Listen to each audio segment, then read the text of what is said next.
Hey everyone, this is a very different video than usual, but welcome to this Dota 2 guide on why supporting might be the biggest trap for brand new players in Dota 2. Now, I know this is a bizarre topic, but let me explain myself, okay? I have the privilege of being able to, communicate with, speak with, and help players that are experiencing Dota 2 for the first time, okay? Through my beginner's guides, through my Twitch channel, and all the things I do, I'm often the first point of contact for many players coming into Dota 2 for the first time. And I really appreciate that, and I take that responsibility very seriously. And one of the most common things that I've encountered in my experience helping new players get familiar with Dota 2 is the support conundrum, okay? The idea that so many players choose supporting as their introductory role to Dota 2, as opposed to carrying. Now, here's the thing. There are two sides to this argument. The first is completely valid. The first is this.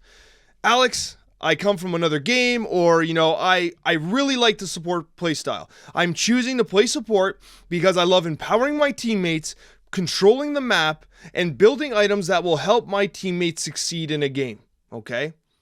That is what the support player should be doing. However, what the vast majority of new players are doing is this. This is their mentality. I want to play support because I don't know what's going on.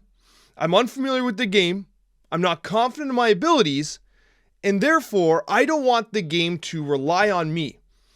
I don't want the game to rely on me. So I'll support the people that I think know what they're doing. Okay? And I don't mean that to sound negative. It's actually very selfless. Okay? What you're saying is that you're new to the game, so you want to support others because you feel like it's less responsibility, right? And I get that. But here's the actual truth. It is way harder to play support than playing position 1 carry. It might blow your mind. If you're a new player, and I'm going to make a suggestion later in the video about the hero you should be playing if you're brand new to the game, like first game ever, okay? If you're a new player, Crystal Maiden, which is probably the most commonly picked hero right off the bat for new players, it's the hero I hear people talk about all the time in my guides. This is the biggest trap in Dota 2. So what we're going to do, let's take a look at why. So basically, this is why you play Maiden, okay? So bear in mind, this Maiden's me. I've played tons of games of Maiden, hundreds of hours of experience playing Maiden, okay? And we have Mr. Senpai here, and I know he's going to die. Why? Because I know that Weaver's coming. Okay, this is my mid rotating. At lower MMRs, his mid's not telling him. Okay, actually he did. He did tell him he was missing. Hey, good guy. But I know he's dead, and this is why you play support. Okay, I get the Crystal Nova on him, I slow him down, I lock him down so that the Weaver can get the kill. He's the carry, this is the position 1, the position 2. It's all good. What's wrong with that? It's perfect. But you know what happens from here? The exact weakness of Crystal Maiden. Crystal Maiden has no escape. She is extremely frail, and she's extremely slow. She has almost no HP and no escape mechanism. Now, supporting requires you to understand certain things. One, you have to be taking a look at the map near constantly, okay? You got to know good ward placement. You also have to know the timings on when to pull lanes, okay? So here I'm doing a pull because I want to protect my Terrorblade. I want to keep him close to the tower. So I'm pulling, I do a partial pull here, right? I deny this creep here to ensure that the opponent doesn't get experience. These are advanced mechanics that support players have to master. But here's the problem. 1, 2, 3, 4, 5 seconds, and I don't stand a chance. I go from full health to dead in a matter of moments. And you know what the crazy thing is there? The crazy thing about that death? I was trying to escape. I want to play that for you one more time. And this is the problem with CM, okay? I actually get the Frostblade on him. He's frostbitten. He can't attack me, but he gets the stun off. We hit each other at the same time. My team did not call that the Oracle was missing. Okay, the Tidehunter and the Bane did not call missing on the Oracle. I wasn't expecting him to be in lane. And actually, the vision on my ward here was blocked ever so slightly. I go from full health to dead. The Terrorblade even tries to help me. I go from full health to dead before I can get even under the tower because of my movement speed. Okay, it is no joke. Crystal Maiden is frail. Supporting is difficult. I want to show you how one small mistake Costs me my life a second time, okay? So I come here, I want to do a Polaris stack, decide not to. I see a lot of movement from the enemy team. I try to put myself in the trees to be safe. But what I don't see is this Oracle who comes in on this blind side of me at the last second. I try and dodge him. Look how fast I die because I'm out of position. Literally 2 seconds. Literally 2 seconds. I put myself out of position, okay? And I was dead. Where should I have been? Okay? I should have been back here. I don't want to be on player perspective anymore. I should have been back here, behind the safety of Terrorblade, right? Instead, I'm trying to be active. I end up dead. Look, literally 3 seconds. Full health to dead.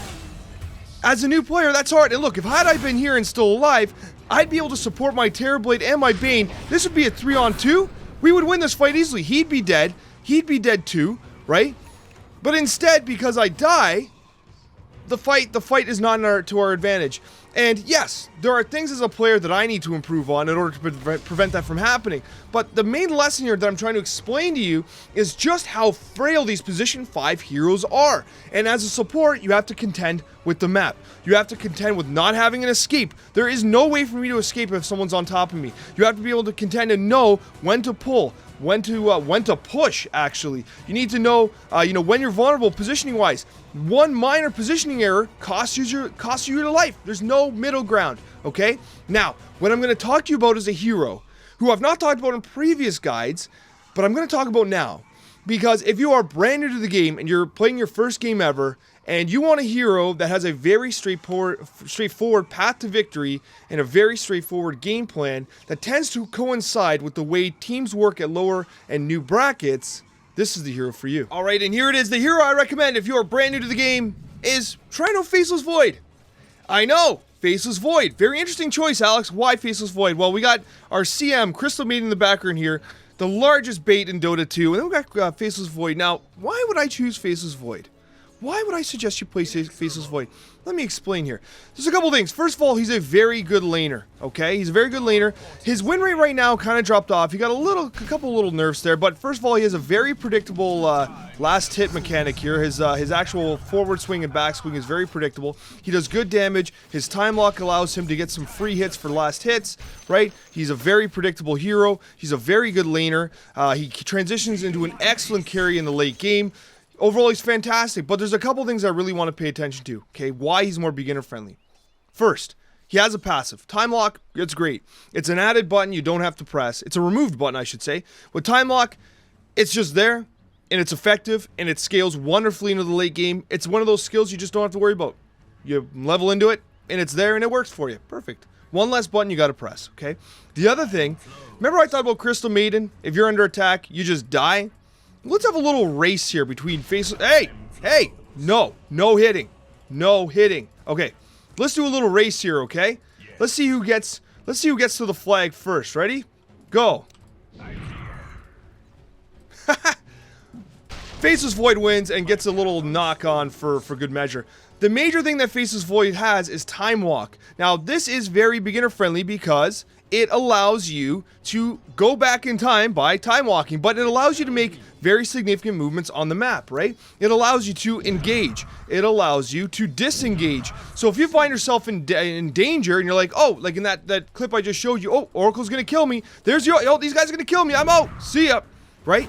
It allows you to kind of rush to safety. The other thing it does, which is really interesting and kind of from a beginner standpoint, is it reverses damage for the last 2 seconds, right? So I took some damage, I go back, I heal back up, okay? It's a really neat mechanic. It actually reverses the damage taken in the last 2 seconds. So if you get bursted, when you time walk, you get all that health back, right? So if you're against a Crystal Maiden, right, and she, let me just do this here, right? And she frostbites you and then does this, you can just time walk and get your health back. It's like you just wasted your mana. Your mana's gone. And I got full health still, okay?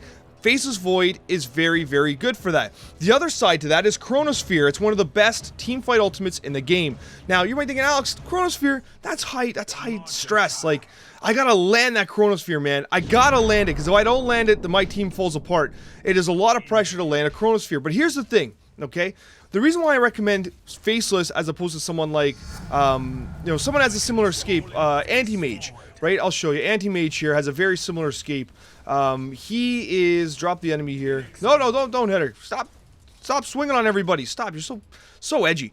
So, Anti-Mage has blink. So why wouldn't I recommend an Anti-Mage? Anti-Mage can blink, right? Anti-Mage can get safe. It's like Time Walk. Why don't I recommend Anti-Mage? The difference between Anti-Mage and Faceless Void is very significant. Anti-Mage is a farming hero, which stop trying to attack for a second. Anti-Mage is a farming hero, which means that Anti-Mage does not want a team fight. Anti-Mage wants to move from the lane to the neutral camps and farm as fast as they can. They want to basically accrue as much net worth as fast as possible. The actual skill, the ultimate, Mana Void, is not a good team fight ability. Anti-Mage does not want to engage in team fights unless they absolutely have to, or they're strong enough to win the team fight single-handedly almost, okay?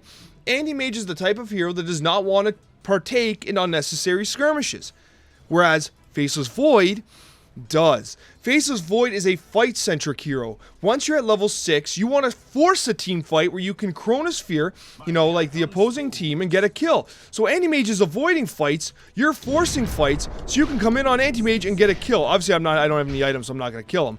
But that's the idea. You can force a win, a team fight win with Chronosphere. And at lower MMRs and new brackets, what ends up happening is people lane for a while, they do their laning stage, and then it's team fight after team fight after team fight after team fight because everyone just wants to team fight all the time. Anti-Mage, I can't select them. Anti-Mage requires you to farm and farm and farm and avoid those fights. And a lot of your teammates aren't going to understand that, and they're going to get upset, and they're going to force you to team fight unnecessarily, and you're going to throw your game as Anti-Mage.